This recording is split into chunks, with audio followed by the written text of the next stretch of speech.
Assalamualaikum warahmatullahi wabarakatuh. Pada video kali ini, saya akan membawakan materi tentang Wali Songo. Bukan hanya 9 orang. Dulu, ketika masih kanak-kanak, saya mengenal cerita tokoh Wali Songo dari guru ngaji di kampung. Wali Songo dikenal sebagai 9 orang wali yang menyebarkan ajaran Islam di Jawa. Setelah membaca beberapa buku sejarah Wali Songo, ternyata apa yang saya ketahui tentang Wali Songo pada saat masih kanak-kanak itu sebenarnya bukanlah 9 orang wali karismatik yang menyebarkan Islam di tanah Jawa, tetapi pengertian Wali Songo yang sebenarnya adalah Dewan Dakwah atau Dewan Mubalik yang bernama Wali Songo.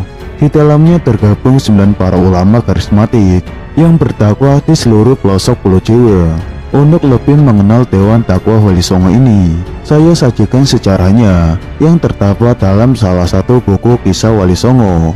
Dan kali ini, saya sajikan kisah Wali Songo yang ditulis oleh Abu Hamid MA untuk kisah dan pengalaman masing-masing wali yang dikenal masyarakat luas akan saya sajikan terpisah.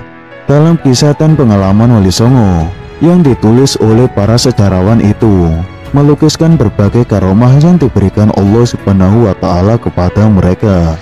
Bagi sebagian orang, jangankan karomah, mukjizat yang diberikan Allah Subhanahu wa Ta'ala kepada nabi-nabinya terkadang dianggap sebagai cerita bohong belaka, walaupun telah jelas tertulis dalam kitab sucinya. Oleh karena itu, membaca kisah Wali Songo dengan berbagai karomahnya tentu bukan hal yang paling utama untuk diambil sebagai pelajaran. Menurut hemat saya, mengenali semangat, upaya, keikhlasan, serta ketaatannya kepada Sang Khalik dalam menyebarkan ajarannya, itulah yang lebih penting untuk kita ketahui dan teladani. Seperti yang tertulis dalam buku kisah Wali Songo tersebut, umumnya kita mengenal Wali Songo hanyalah 9 orang, yaitu Syekh Maulana Malik Ibrahim, Sunan Ampel, Sunan Bonang, Sunan Giri, Sunan Derajat, Sunan Kalijaga, Sunan Kudus, Sunan Muria, dan Sunan Gunung Jati, seperti tersebut dalam kitab Kanzul Ulul Ibnu Battuta yang penulisnya dilanjutkan oleh Syekh Maulana Al-Maghribi. Wali Songo melakukan sidang 3 kali, yaitu tahun 1404 Masehi adalah 9 wali, tahun 1436 Masehi masuk 3 wali mengganti yang wafat, tahun 1463 Masehi masuk 4 wali menggantikan yang wafat dan pergi. Menurut Kiai Haji Dahlan Abdul Qadir, pada tahun 1466 Masehi, Wali Songo melakukan sidang lagi membahas berbagai hal. Di antaranya adalah perkara Syekh Siti Jenar, meninggalnya 2 orang wali, yaitu Maulana Muhammad Al-Maghribi dan Maulana Ahmad Jumadil Kubro, serta masuknya 2 orang wali menjadi anggota Wali Songo. Wali Songo periode pertama, pada waktu Sultan Muhammad I memerintah kerajaan Turki, beliau menanyakan perkembangan agama Islam kepada para pedagang dari Gujarat. Dari mereka Sultan mendapat kabar bahwa di Pulau Jawa ada 2 kerajaan Hindu, yaitu Majapahit dan Pajajaran.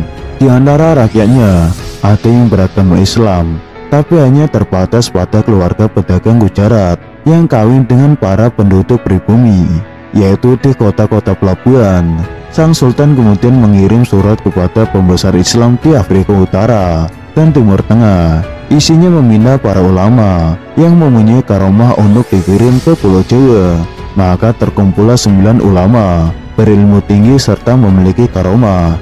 Pada tahun 808 Hijriah atau 1404 Masehi, para ulama itu berangkat ke Pulau Jawa. Mereka adalah Maulana Malik Ibrahim, berasal dari Turki, ahli mengatur negara; Maulana Ishaq, berasal dari Samarkand atau dekat Bukhara, Rusia Selatan, beliau ahli pengobatan; Maulana Ahmad Jumadil Kubro, berasal dari Mesir, beliau berdakwah keliling; Maulana Muhammad Al-Maghribi, berasal dari Maghrib atau Maroko, beliau berdakwah keliling; Maulana Malik Israel, berasal dari Turki, ahli mengatur negara; Maulana Muhammad Ali Akbar, berasal dari Persia Iran, ahli pengobatan; Maulana Hasanuddin, berasal dari Palestina, berdakwah keliling; Maulana Alayuddin berasal dari Palestina, berdakwah keliling, dan Syekh Subakir berasal dari Persia, ahli menumbali atau mendatung rupiah tanah angker yang dihuni jin-jin jahat, tukang menyesatkan manusia. Setelah para jin tadi menyingkir dan lalu tanah yang telah netral dijadikan pesantren.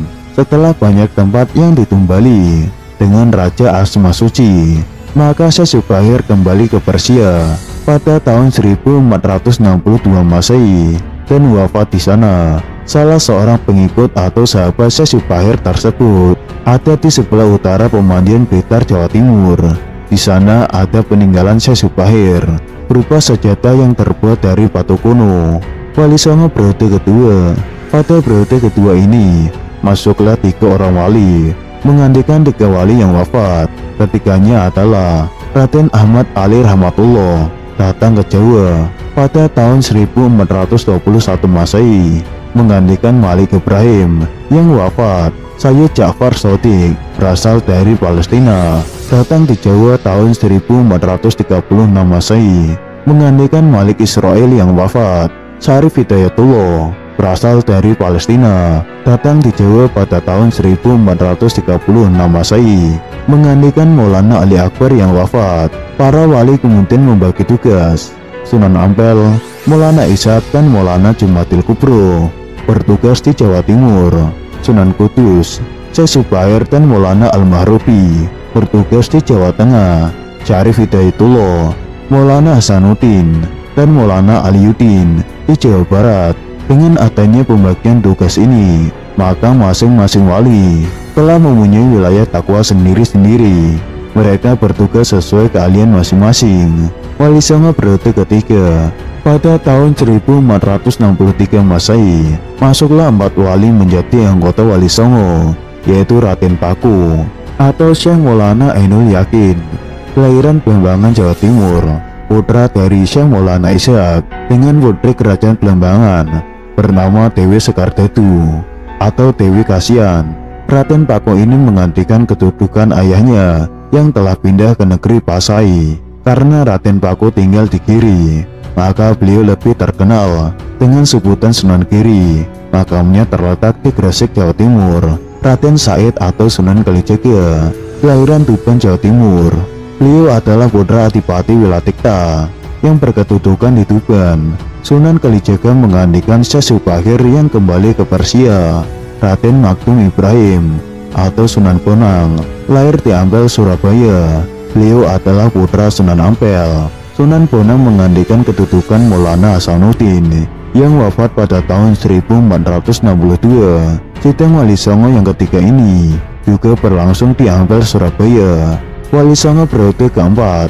Pada tahun 1466 diangkat 2 wali menggantikan 2 yang telah wafat, yaitu Maulana Ahmad Jumatil Kubro dan Maulana Muhammad Al-Mahrubi.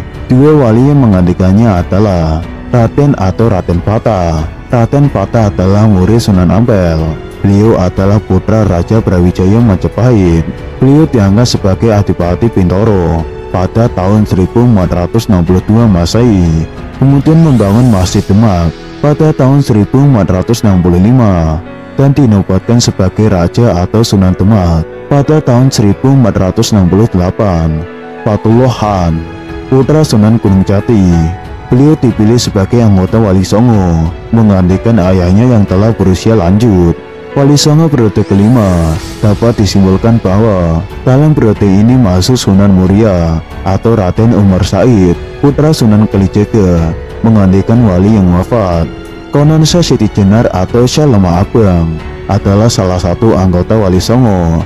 Namun karena Siti Jenar di kemudian hari mengajarkan ajaran yang menimbulkan keresahan umat dan mengabaikan syariat agama, maka Siti Jenar dihukum mati. Selanjutnya, kedudukan Siti Jenar digantikan oleh Sunan Bayat atau bekas Adipati Semarang di Pandanarang yang telah menjadi murid Sunan Kalijaga.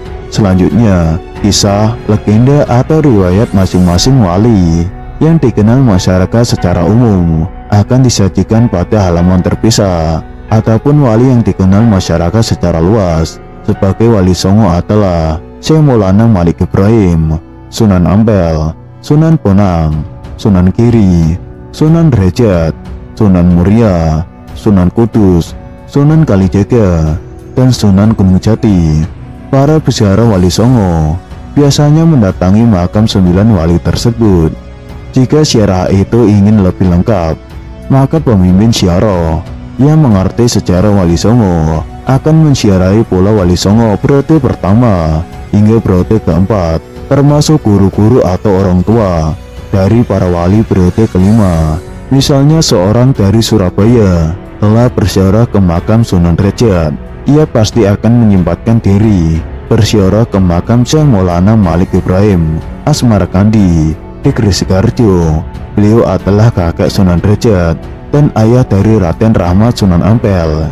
Itulah sejarah singkat Wali Songo. Semoga dapat menambah pengetahuan Anda semua.